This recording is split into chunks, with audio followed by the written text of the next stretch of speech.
8 मार्च 2014 को Malaysian airline का एक जहाज कुआलालंपुर से टेक ऑफ तो हुआ, लेकिन वो अपनी मंजिल बीजिंग तक नहीं पहुंचा। आज तक किसी को भी मालूम नहीं पड़ा कि ये जहाज गया तो आखिर गया कहां। लेकिन पूरे 8 सालों के बाद फाइनली अब एक उम्मीद मिली है कि ये जहाज इस वक्त कहां मौजूद है।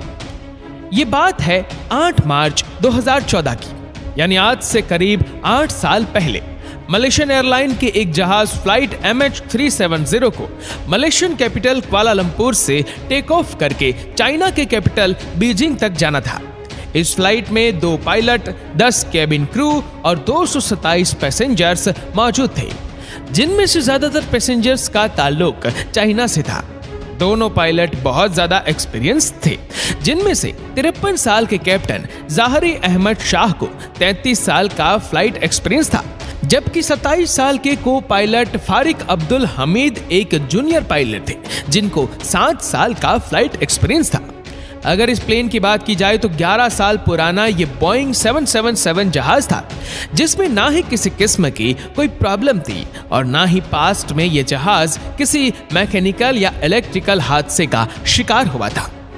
बताने का मेन मकसद सिर्फ इतना है कि ये मलेशिया और चाइना के दरमियान चलने वाली एक बिल्कुल नॉर्मल फ्लाइट थी, जो रोजाना 5 घंटे और 34 मिनट में मलेशिया से चाइना या फिर चाइना से वापस मलेशिया जाती थी। लेकिन आज का दिन इस फ्लाइट के लिए किसी भी तरह नॉर्मल नहीं था। बेशक फ्लाइट MH370 को सिर्फ 5 घंटे और 34 मिनटों के लिए उड़ान भरनी थी, लेकिन टेक ऑफ से पहले इसमें जरूरत से ज्यादा फ्यूल डाला गया, जिससे वह 7 घंटे 41 मिनट तक फ्लाई कर सकती थी, यानी अपनी रिक्वायरमेंट से भी 2.25 घंटे ज्यादा।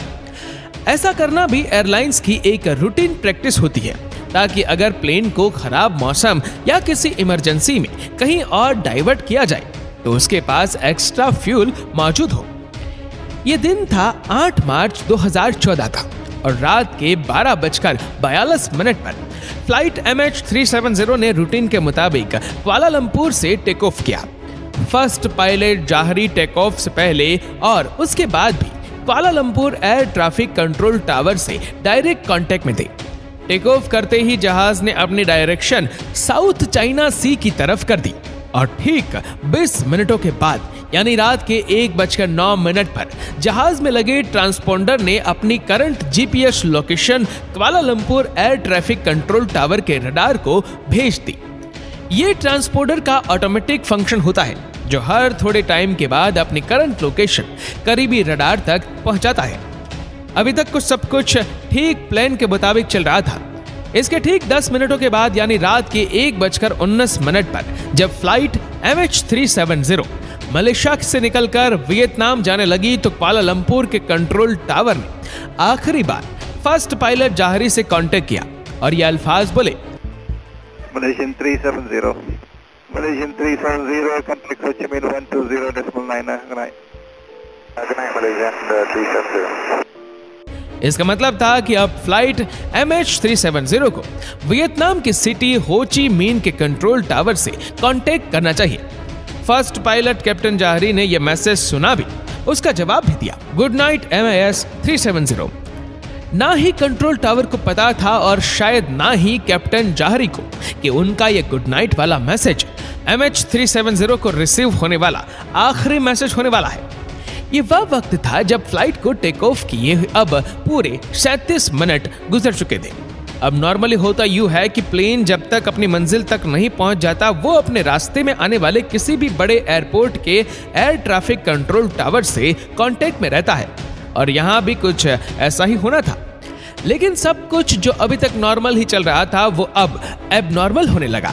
जी हाँ, अपने आखिरी मैसेज के ठीक 3 मिनटों के बाद यानी रात के 1:21 पर फ्लाइट MH370 अचानक रडार से गायब हो गया। यानी कुआलालंपुर और हो ची मिन दोनों के रडार से प्लेन पूरी तरह से गायब हो चुका था। अब ये बात कुआलालंपुर टावर के लिए तो बिल्कुल नॉर्मल थी, क्योंकि उन्होंने समझा कि MH370 अब वियतनाम एयर स्पेस में दाखिल हो गया है, इसी वजह से उनके रडार से गायब हो गया। लेकिन जब हो ची मिन कंट्रोल टावर ने फ्लाइट MH370 अपने रडार से गायब होते देखा तो उनको कुछ गड़बड़ लगी। उन्होंने फौरन कैप्टन से खैरियत मालूम करने के लिए वायरलेस किया, तो आगे से किसी ने भी कोई जवाब नहीं दिया। अगले 18 मिनट तक हो ची मिन्ह टावर MH370 से कांटेक्ट करने की कोशिश करता रहा, लेकिन कैप्टन की तरफ से फिर भी कोई जवाब नहीं आया। और तभी हो ची मिन्ह टावर ने कुआलालंपुर टावर से कांटेक्ट किया और उनको सिचुएशन से अपडेट किया। अब नॉर्मली इस कंडीशन में 1 घंटे के अंदर अंदर रेस्क्यू सेंटर को इन्फॉर्म करना होता है, लेकिन कुआलालंपुर कंट्रोल टावर ने ही पूरे 4 घंटों के बाद एरोनॉटिकल रेस्क्यू कोऑर्डिनेशन सेंटर को इन्फॉर्म किया, और तब तक बहुत देर हो चुकी थी। सुबह के 6:15 हो चुके थे और यही वो टाइम था जब MH370 को बीजिंग में लैंड करना था। एक उम्मीद थी कि शायद जहाज अपने वक्त पर बीजिंग लैंड कर जाए, लेकिन वहां से भी कोई अच्छी खबर नहीं मिली। सुबह के 6:32 पर ठीक उस जगह जहां से प्लेन गायब हुआ था, वहां एक सर्च ऑपरेशन स्टार्ट कर दिया गया, जिसमें 7 कंट्रीज की 34 शिप्स और 28 एयरक्राफ्ट्स ने फ्लाइट MH370 को गल्फ ऑफ थाईलैंड और साउथ चाइना सी के बॉर्डर पे ढूंढना शुरू किया, लेकिन बदकिस्मती से वहां प्लेन का नामो निशान तक ना मिला। इस वक्त तक पूरी दुनिया को इस हादसे का पता चल चुका था। टीवी, न्यूज, वेबसाइट्स और सोशल मीडिया सब के सब सिर्फ यही खबर दिखा रहे थे। इस दौरान कई मुल्कों की इन्वेस्टिगेशन टीम भी सर्च ऑपरेशन का हिस्सा बन गई।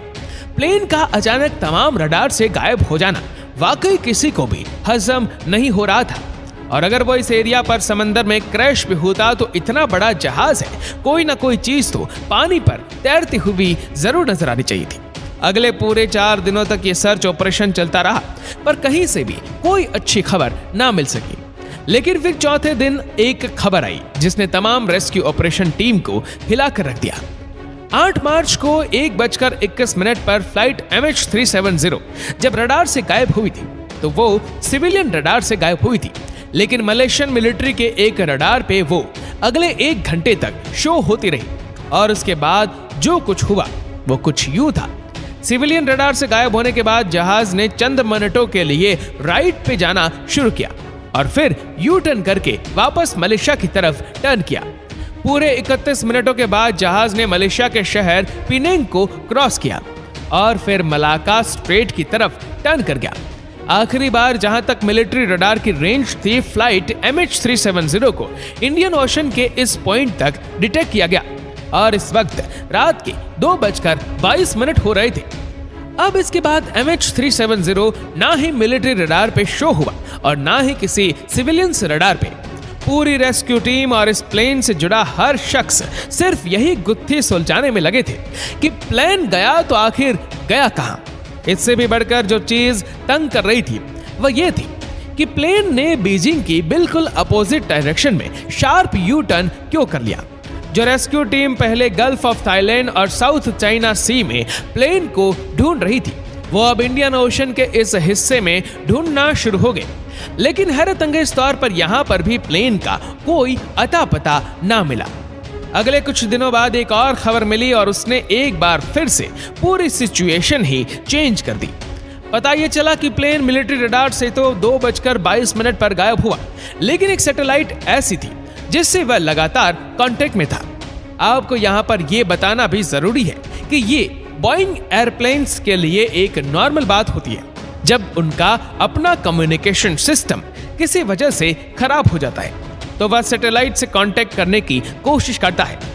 प्लेन ने ऑटोमेटिकली ठीक हर 1 घंटे के बाद 35,000 किलोमीटर दूर इन इनमारसैट नामी सैटेलाइट से कांटेक्ट करने की कोशिश की। इस सैटेलाइट पर सेव डेटा की मदद से एक्सपर्ट ने एक कॉम्प्लेक्स कैलकुलेशन परफॉर्म की तो आखिरकार फ्लाइट MH370 के अगले मूव का भी पता चल गया।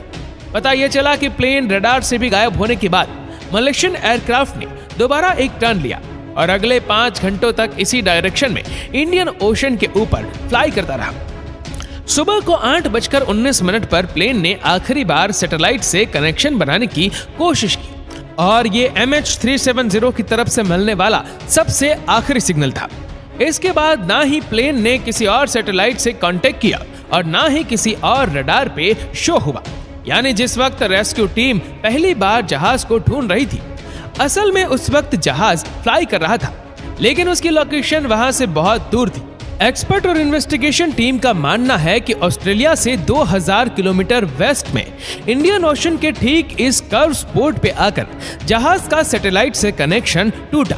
यानी कुआलालंपुर से टेक ऑफ करने के बाद इस कर्व स्पोर्ट तक पहुंचने में इस जहाज को पूरे 8 घंटे लगे और जहाज में टोटल फ्यूल भी सिर्फ इतना ही था। तो इस बात के काफी ज्यादा चांसेस है कि MH370 इसी कर्व स्पोर्ट में ही कहीं फ्यूल खत्म होने की वजह से क्रैश हो गया। इंडियन ओशन का यह हाईलाइटेड हिस्सा पूरे इंडिया से भी बहुत बड़ा है और यहाँ पर स्टार्ट किया गया एक deep sea search operation. MH370 को ढूंढना बहुत जरूरी था क्योंकि जब तक प्लेन और उसका ब्लैक बॉक्स नहीं मिलेगा तब तक ये पता नहीं चलेगा कि क्रैश से पहले प्लेन के अंदर क्या कुछ हो रहा था। कई महीनों नहीं बल्कि कई सालों तक यहाँ प्लेन को तलाश करने का अमल चलता रहा, लेकिन यहाँ पर भी प्लेन का कोई सुराग नहीं मिला। 3 सालों के बाद एक डीप सी ऑपरेशन को आखिरकार खत्म कर दिया गया, जिसमें $160 मिलियन से भी ज्यादा खर्चा हो चुका था। सर्च ऑपरेशन के दौरान प्लेन का तो कोई अता पता नहीं मिला, लेकिन 2015 में यानी प्लेन के गायब होने के 1 साल बाद प्लेन का राइट क्लेप्रोन तैरता हुआ आइलैंड ऑफ रीयूनियन के साहिल पर जा पहुंचा। ये प्लेन का वो हिस्सा होता है जो लैंडिंग के वक्त काम आता है। मिलने वाले इस फ्लैप्रोन पर जब तहकीकात हुई तो एक और खौफनाक हकीकत से पर्दा उठा। एक्सपर्ट्स का मानना है कि जिस वक्त MH370 पानी में क्रैश हुआ उस वक्त ये फ्लैप्रोन एक्सटेंडेड नहीं था और अब अफसोसनाक तौर पर इसका मतलब ये है कि पानी पर क्रैश होते वक्त जहाज अपनी नोज के बल समंदर में जा गिरा। अगले कई सालों के दौरान प्लेन के कई और हिस्से भी अफ्रीका के साहिल से मिले, लेकिन आज तक प्लेन और उसमें बैठे पैसेंजर्स का कोई सुराग नहीं मिला। मलेशियन फ्लाइट MH370 के अंदर गायब होने से पहले क्या कुछ हुआ ये आज तक किसी को भी मालूम नहीं था। कुछ इन्वेस्टिगेटर्स का शक है कि प्लेन हाईजैक हुआ था, तो कुछ इस बात पर यकीन रखते हैं कि किसी इलेक्ट्रिकल फेलियर की वजह से प्लेन का बाहर की दुनिया से कांटेक्ट टूट गया और ऑक्सीजन की कमी की वजह से प्लेन के अंदर तमाम लोग बेहोश हो गए। असल रीजन क्या है ये तो प्लेन के ब्लैक बॉक्स में महफूज रिकॉर्डिंग से ही पता चल सकता है, जो प्लेन के साथ ही इंडियन ओशन में कहीं गायब है। MH370 के गायब होने के पूरे 8 सालों के बाद फरवरी 2022 में एक बार फिर से प्लेन के मिलने की उम्मीद दिलाई गई। एक British retired aerospace engineer Richard Godfrey ने दावा किया है कि वीक सिग्नल प्रोपगेशन एनालिसिस के जरिए उसने प्लेन की असल लोकेशन का अंदाजा लगा लिया है और हैरत अंगेज तौर पर रिचर्ड ने जो पिन पॉइंट लोकेशन बताई है वो भी इंडियन ओशन के इसी कर्व एरिया में मौजूद है। रिचर्ड का मानना है कि उसकी बताई गई ठीक इस जगह पर ओशन के 4000 मीटर नीचे मलेशियन एयरलाइन का गुमशुदा जहाज अभी भी मौजूद है। ये उतनी ही गहराई है जितना नीचे टाइटैनिक शिप पूरे 74 ईयर की कोशिशों के बाद 1985 में मिला था। अब Malaysian authorities retired aerospace engineer के इस क्लेम को कितना सीरियस लेती है और इस जगह पर एक नया सर्च ऑपरेशन लॉन्च किया जाता है कि नहीं, ये तो वक्त ही बताएगा। आशा करते हैं कि वीडियो आपको पसंद आई होगी। आपको वीडियो कैसे लगी नीचे कमेंट करके जरूर बताएगा और अगर आपको वीडियो अच्छा लगा हो तो वीडियो को लाइक करेगा, शेयर करेगा ज्यादा से ज्यादा लोगों तक और ऐसे ही और भी रोचक जानकारियों के लिए सब्सक्राइब करें हमारे YouTube चैनल को और Facebook पर फॉलो करें हमारे पेज को। धन्यवाद।